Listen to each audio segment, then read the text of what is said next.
Sebelum kita lanjut ke berita terlengkapnya, alangkah mulianya bagi kalian untuk tekan tombol like dan yang belum subscribe tolong subscribe channel ini. Maarten Paes ungkap tujuan naturalisasi dan bela timnas Indonesia. Untuk nenek yang lahir di Kediri. Indra Syafri pastikan Jens Raven datang untuk perkuat timnas Indonesia U20. Timnas U23 Indonesia selesai evaluasi, Justin Hubner dan Elkan Bagot jadi puzzle krusial untuk playoff.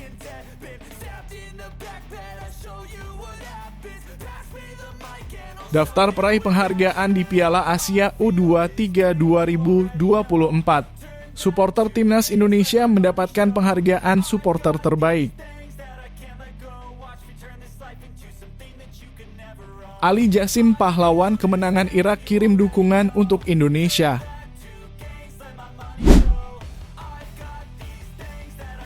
Maarten Paes buka-bukaan terkait alasan memilih menjalani naturalisasi untuk jadi WNI dan membela timnas Indonesia. Kiper FC Dallas ingin membela Indonesia sebagai penghormatan pada sang nenek. Maarten Paes resmi menjadi WNI pada awal pekan ini. Dia telah menjalani sumpah dan janji setia sebagai WNI.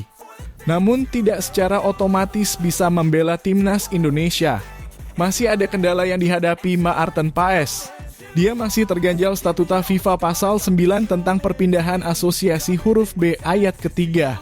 Saat ini Maarten Paes dan PSSI disebut tengah mengajukan upaya banding. Kiper berusia 25 tahun punya tekad yang kuat untuk bisa membela timnas Indonesia. Dia punya alasan yang sangat kuat yang bukan hanya terkait dengan dirinya. Proses naturalisasi Maarten Paes rampung pada 30 April 2024 lalu. Dia harus menjalani perjalanan pandang dari Dallas ke Jakarta untuk menjalani pengambilan sumpah dan janji sebagai waktu Indonesia Barat. Itu adalah perjalanan yang sangat cepat. Bahkan saya lebih lama berada di pesawat daripada di Jakarta, ucap Maarten Paes. Tapi yaitu merupakan perjalanan yang sangat-sangat sukses. Ada beberapa percakapan yang bagus di sana. Banyak fans yang meminta berfoto dengan saya. Saya sampai kewalahan, tetapi itu adalah momen yang bagus. Jejak Indonesia pada diri Maarten Paes berasal dari neneknya yang lahir di Indonesia tepat di Pare Kediri. Sang nenek, kata Maarten Paes, sering bercerita soal periode di Indonesia kepadanya. Bermain untuk Indonesia adalah sebuah penghormatan kepada nenek saya yang telah meninggal sekitar 1 bulan yang lalu, ucap Maarten Paes. Saya sangat dekat dengan nenek saya, dia yang memasakkanku, mengajari saya cara masak, dan yaitu adalah percakapan terakhir kami sebelum dia meninggal. Kami membicarakan hal ini dan ya, saya melihat dari senyum di matanya bahwa hal ini sangat berarti untuknya.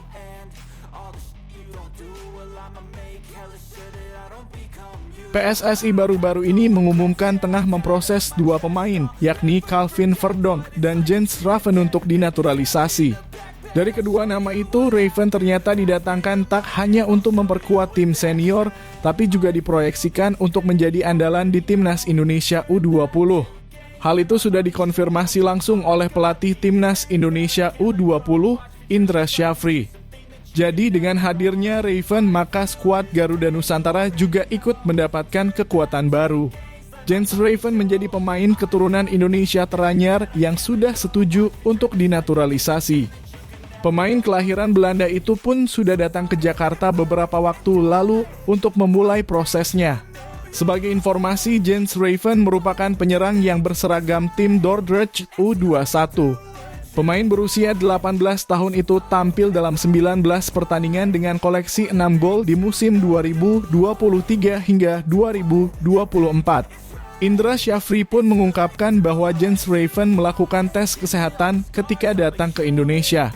Kini proses naturalisasinya sudah berjalan. Usianya kelahiran 2005. Memang kemarin sudah datang, sudah tes kesehatan, tinggal menunggu prosesnya naturalisasi, kata Indra Syafri. Jens Raven sendiri merupakan pemain rekomendasi dari pelatih timnas Indonesia, Shin Tae-yong. Namun Indra Syafri menjelaskan bahwa sang pemain dalam proses naturalisasi karena memang diproyeksikan untuk bermain di Timnas Indonesia U20 lebih dulu mengingat usianya yang masih 18 tahun. Indra Syafri juga menilai Jens Raven dinaturalisasi karena 3 alasan. Salah satunya adalah kualitasnya yang menjanjikan. Timnas U23 Indonesia langsung bergerak untuk memperebutkan tiket terakhir ke Olimpiade 2024. Garuda Muda akan menjalani laga play-off melawan Guinea pada 9 Mei mendatang. Laga tersebut jadi kesempatan pamungkas bagi Indonesia untuk bermain di Olimpiade. Shin Tae-yong langsung coba memaksimalkan kekuatan yang ada. Salah satunya dengan memanggil pulang Elkan Bagot dari Ipswich Town. Anggota Exco PSSI Arya Sinulinga menjelaskan, evaluasi sudah selesai dilakukan pasca Piala Asia U23 2024. Pada ajang tersebut Garuda Muda kalah dari Irak dalam perebutan juara ketiga. Beberapa faktor jadi masalah krusial di laga tersebut, salah satunya karena kelelahan yang diderita pemain. Apalagi pada 3 laga terakhir mereka harus bermain hingga babak tambahan waktu. Sekarang saatnya kita fokus ke playoff tanggal 9 Mei melawan Guinea di Paris. Semua yang terjadi selama Piala Asia U23 2024 sudah evaluasi, tulis Arya Sinulinga di laman Instagram pribadinya. Menuju playoff, Justin Hubner harus kembali ke klub Cerezo Osaka. Sebelumnya dia mendapatkan izin tambahan karena Indonesia lolos dari babak fase grup. Kehadiran Hubner akan diusahakan demi menambah kekuatan Indonesia. Selain itu masih ada Elkan Bagot yang terus dikomunikasikan oleh PSSI. Elkan sudah selesai menjalani peminjamannya di Bristol Rovers. Saat ini tinggal menunggu keputusan Ipswich Town apakah mereka akan melepas pemainnya tersebut. Arya berharap 2 pemain ini bisa segera bergabung dengan timnas.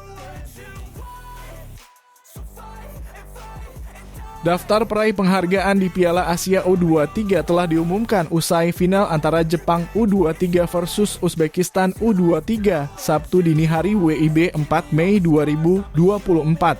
Ada 4 kategori yang disiapkan oleh AFC. Kategori yang pertama adalah kiper terbaik Piala Asia U23 2024.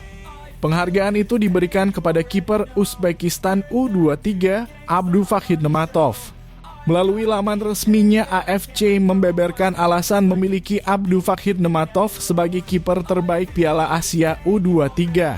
Pria berusia 23 tahun itu clean sheet sebanyak 4 kali dari 5 laga yang dilakoni. Selama perjalanan Uzbekistan di Piala Asia U23, dia cuma absen saat melawan Kuwait U23 di fase grup. Satu-satunya gol yang bersarang ke gawang Nematov terjadi di final melawan Jepang U23 di final. Kapten Jepang U23 Joel Chima Fujita dinobatkan sebagai Most Valuable Player di Piala Asia U23 2024. Pemain berusia 22 tahun itu dinilai memiliki peran penting dalam tim. Gelandang bertahan yang bermain untuk klub Belgia, Sint-Truiden itu sepanjang ajang ini berjalan mampu menunjukkan konsistensi. Dia dinilai memberi kontribusi besar untuk Jepang menggondol trofi Piala Asia U23 untuk kali kedua. Ali Jassim, pahlawan kemenangan Irak U23 atas Indonesia U23, keluar sebagai top skor Piala Asia U23. Dia mencatatkan 4 gol sepanjang turnamen berlangsung. Sebagai gelandang serang, dia tak cuma membantu tim untuk jadi pencetak gol. Karena tercatat pula pemain berusia 20 tahun ini menyumbang 2 assist. Dan supporter terbaik adalah Ultras Garuda yang selalu memenuhi tribun penonton ketika timnas Indonesia berlaga. Ali Jassim menjadi pahlawan kemenangan Irak U23 atas Indonesia U23 dalam pertandingan perebutan tempat ketiga Piala Asia U23 2024 di Abdullah bin Khalifa, Doha, Qatar pada Kamis malam WIB 2 Mei 2024. Dia menjadi penentu kemenangan 2-1 Irak U23 atas Indonesia U23 lewat gol saat paruh pertama babak tambahan waktu berjalan 6 menit. Sebelumnya Garuda Muda unggul lebih dulu lewat gol Ivar Jenner pada menit 19, berselang 8 menit kemudian Said Tahsan membalas. Duel sengit antara Indonesia melawan Irak itu berkesudahan dalam waktu 120 menit. Kepuasan tersendiri bagi Ali Jasim karena jadi pahlawan kemenangan tim sekaligus memastikan tiket ke Olimpiade 2024 Paris.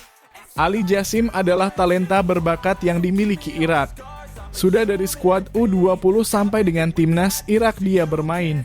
Bahkan jadi penentu capaian gemilang bukan kali ini saja dilakukan. Dia pernah menjadi pahlawan kemenangan Irak U20 atas Iran U20. Ketika itu gol semata wayangnya memastikan satu tempat di Piala Dunia U20. Dan saya berharap 4 negara ASEAN bisa mengikuti Olimpiade Paris dan semoga timnas Indonesia juga bisa mengalahkan Guinea di pertandingan memperebutkan tiket Olimpiade Paris 2024.